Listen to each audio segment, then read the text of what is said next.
Hey you guys, it's Peter, and welcome to Peterisms. And this is Pee-Pee.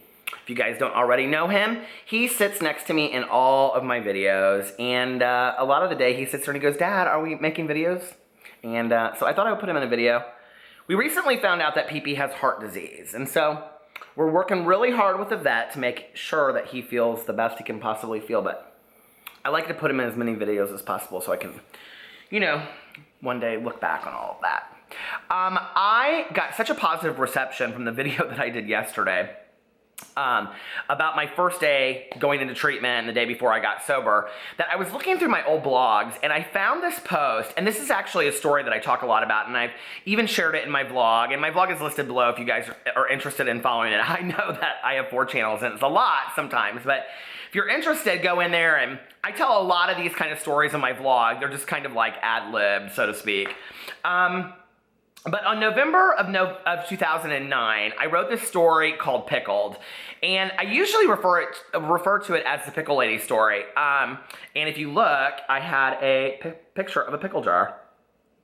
So anyway, I'm going to read this to you guys because this is a defining moment in my sobriety and something that I will forever look back on and know was like the moment that things changed for me. And I think for all of us, not just addicts and alcoholics in recovery, I think for all of us who have had major changes in our life, you know, it reminds me very much of that Thelma and Louise moment. I may even mention this in here. I haven't read the whole thing back, so if I mention it in here, that will be really funny, won't it? It'll be like, oh my God, serendipity. But it's very much like that moment in Thelma and Louise when, you know, Gina Davis says, "I don't know about you, but I can't go back." And I think for a lot of us, we have those moments in life that are so, you know, profound that something, and it can be very, very small, that happens to us forever changes the outcome of our lives. And this is what happened to me, and this was while I was in treatment. Earlier today, I was talking to a client about the pickle jar lady, and I realized that I had never written about her, which is a shame because I owe her my life. My sobriety date is December 17th, 1994. I was in a treatment center over Christmas and New Year's, and if I remember correctly, it was one of the coldest and snowiest winters we had had in a very long time. I can remember standing outside the cafeteria, smoking a cigarette in my pajamas and parka, holding one leg up and then the other, blizzard conditions outside. And yet, it was painfully peaceful.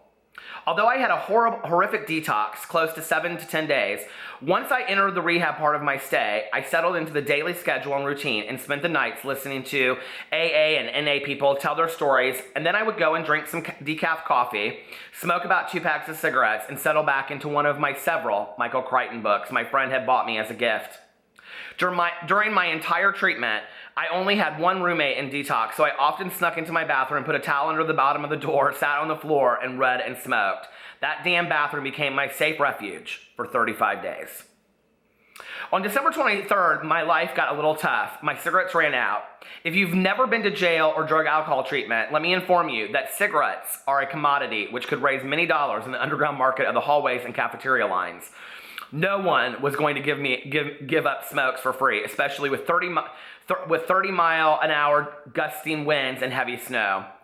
Limited the number of people coming in and as well as limited the number of people coming in for visits. A quick call to my father educated me of the fact that he had no intention of bringing me anything habit forming, and that he wasn't going to indulge my addiction anymore.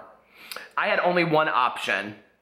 Every night at about 7 p.m., patients who were in rehab and had signed up, received permission from their counselor, could leave the building by a staff-driven van and attend an off-campus 12-step meeting. I knew these vans typically stopped at gas stations, allowing the patients to buy cigarettes and candy. It was my only chance. So I bundled up in a heavy sweater, put my boots on, and headed out for the night in search of cigarettes, which was the first stop we made right across the street. I remember clearly because it was the first time I'd been out in over a week, and I was like a kid in a candy store for the first time.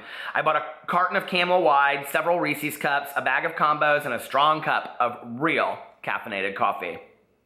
And then we were on our way into the blizzard. What I didn't know was that down that slick street lay my most life-defining moment yet. Here's a picture I put on there of do you see that, of a blizzard? I had never been to a 12-step meeting outside of treatment, so I didn't know what was waiting for me. The driver let us off at the door of a church, and we all walked inside and down a small set of stairs into the basement. Before we even got into the room, I could see a cloud of cigarette smoke wafting out of the door.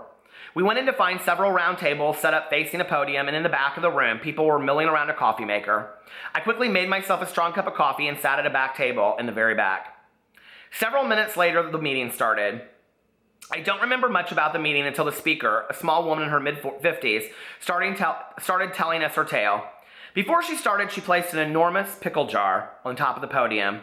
True to the traditions of 12-step programs, I will try and leave much of her story out, but she talked about having a prominent career, which she lost within a few years of the beginning of her drinking. I remember she said that at the end of her drinking, she was sleeping under a park bench.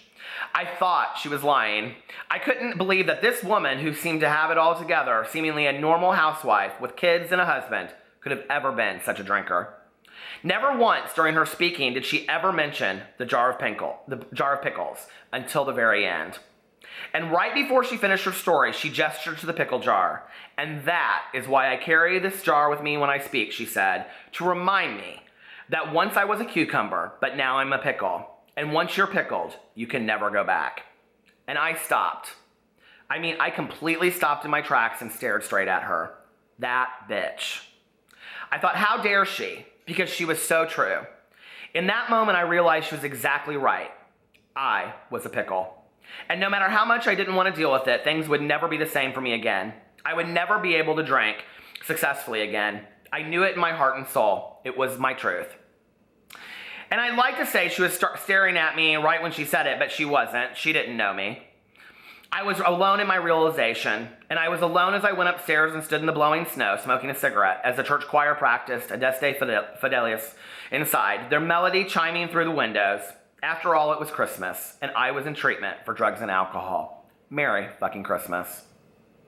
As we drove back to the hospital, something changed in me. I remember sitting in the back of the van, watching the snow fall heavy in the lights of watching snow fall heavy in the lights of night, cars swerving all over the street. We passed Taco Bell, McDonald's, Arby's, Long John Silver's, and probably 20 other fast food restaurants, where for $5 I could buy any kind of deliciousness. I listened to the reporter on National Public Radio talk about how women in Azerbaijan were being pulled naked through the streets and raped. And I realized that was as bad as my life had to get. I had a wonderful life, and as my father had said earlier that day on the phone, you're pissing your life away, and you don't even realize it.